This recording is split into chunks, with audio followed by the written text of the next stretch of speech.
Bismillahirrahmanirrahim. Assalamualaikum warahmatullahi wabarakatuh. Jadi hari ini kami ingin membuat resume tentang modul yang kedua. Dalam modul 2 ini kami ingin membuat resume materi. Jadi pemikiran reflektif terkait pengalaman belajar mandiri modul 2, yaitu mencakup apa saja. 1. Apa saja pengalaman belajar yang baru saya peroleh atau yang saya peroleh, yaitu dalam pembelajaran modul 2 ini setelah kami buka cukup banyak, ada sekitar 97 materi, 93 materi. Nah, di sana pembelajarannya cukup interaktif. Jadi di modul ini merupakan metode pemecahan masalah dengan menerapkan teknologi ilmu komputer atau informatika yang berpikir komputasional, juga dapat diartikan sebagai konsep tentang cara menemukan masalah yang ada di sekitar dengan mengamati lalu mengembangkan dan mencari solusi permasalahan. Nah, Bapak Ibu, selama ini kami di SMA Mahabodi, pemrograman yang dalam modul ini ada Python, ada algoritma, ada Java, dan lain-lain ini hanya anak-anak yang mengikuti Olimpiade OSN saja. Karena di dalam mereka ada pembelajaran mandiri atau nanti kami bimbing itu tentang belajar Python, bahkan Pascal. Nah, dengan adanya materi ini dalam modul ini kami bisa menyerap dan membaca dan memahami sesuai dengan modul yang diajarkan. Terus juga dalam modul ini mata pelajaran informatika dalam kurikulum Merdeka merupakan jawaban atas pentingnya pengembangan kompetensi peserta didik dengan pemanfaatan teknologi digital, mengembangkan kemampuan peserta didik yang dalam berpikir komputasional. Ya, dengan belajar ini, dengan coding-coding ini, supaya mereka mampu memecahkan masalah sekaligus meningkatkan kemampuan peserta didik dalam berpikir sistematis dan logis, seperti itu. Itu pengalaman yang baru saya peroleh melalui modul 2 ini. Nah, terus bagaimana emosi-emosi yang dirasakan terkait pengalaman belajar dalam pembelajaran yang kami lakukan? Saya sangat senang dan penuh semangat dalam mengikuti modul 2 ini. Karena apa? Karena kami nanti ilmu yang kami dapatkan di modul 2 ini dan materi diklat ini kami bisa ajarkan ke siswa-siswa kami nantinya. Terus juga ada emosi tentang tantangan bagaimana pendekatan unpuluk pemrograman ini akan menimbulkan rasa tantangan, karena selama ini kami menggunakan pemrograman ini ya hanya dengan OSN. Nah, dengan modul ini mudah-mudahan semuanya siswa nanti bisa belajar tentang pemrograman tersebut. Tetapi juga ada rasa kegelisahan, ada kekhawatiran apakah pendekatan-pendekatan dalam modul terutama Unplugged ini kami berhasil atau tidak, bahwa dengan materi di modul ini banyak siswa yang tertarik atau malah kesulitan dalam mengadopsi pemrograman karena melihat angka dan coding karena baru. Mungkin kalau misalnya dalam satu pelajaran atau dalam 1 tahun mereka diajarkan tentang ini, kegelisahan tersebut bisa terjawab seperti itu.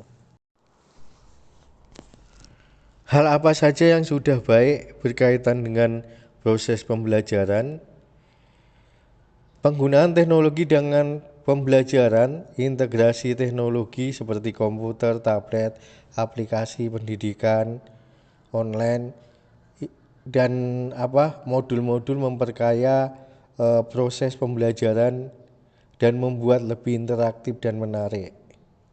Yang kedua, kurikulum yang relevan dan terupdate, karena dalam modul ini kurikulum sesuai dengan perkembangan zaman dan kebutuhan dunia kerja, mampu membantu mempersiapkan siswa untuk masa depan. Karena Bapak Ibu, semuanya sekarang ini banyak menggunakan pemrograman baik di perusahaan atau di perkantoran seperti itu.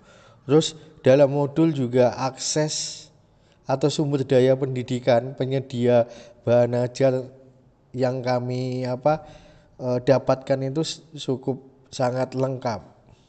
Bahkan Bapak Ibu pembimbing itu selalu mengingatkan kami, tolong modul 1, modul 2 segera itu bagi kami suatu hal yang sangat baik dalam proses pembelajaran. Terus nanti apa saja yang perlu diperbaiki terkait dengan proses pembelajaran? Yang perlu diperbaiki metode pembelajarannya. Jadi mungkin kami ini Bapak Ibu karena udah lama tidak menggunakan pemrograman, jadi kami masih kalau bisa lewat dalam satu modul itu ada beberapa kali kami diajarkan lewat Zoom ataupun ada tutorial dalam berbentuk video, jadi kami bisa mengikuti. Sebetulnya ini udah bagus kami belajar mandiri, tapi ada beberapa nanti kesulitan kami harus bertanya.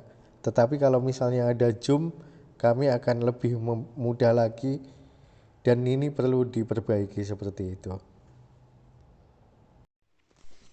Sementara analisis implementasi modul dalam konteks guru informatika mencakup apa saja pertanyaan kritis yang berhubungan dengan konsep materi, sehingga tergali materi lebih jauh. Kalau di kami biasanya yang pertama itu yang program atau aplikasi yang bisa diinstal, yang biasa kami terapkan ke siswa-siswa itu biasanya mereka banyak tanya itu, Pak, aplikasi apa yang bisa kami install, apa yang berbentuk walltable atau yang instalan seperti itu. Yang kedua, bagaimana penilaian. Nah, ketika saya udah mempelajari tentang modul ini, nanti kira-kira penilaiannya tuh seperti apa ya yang bisa membuat program atau bisa mengetik seperti itu. Nah, apa wawasan atau insting baru dari materi yang kami pelajari? Yang pertama, kami mendapatkan ilmu baru tentang konsep komputasional. Yang kedua, mengetahui semuanya pemrograman di modul 2.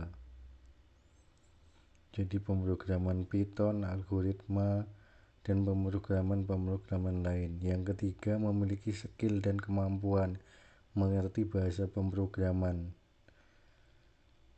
Kalau selama ini kan kami hanya Canva, Word, Excel, tapi setelah ini kami bisa mengetahui coding, menulis program, bahasa-bahasa tertentu seperti itu.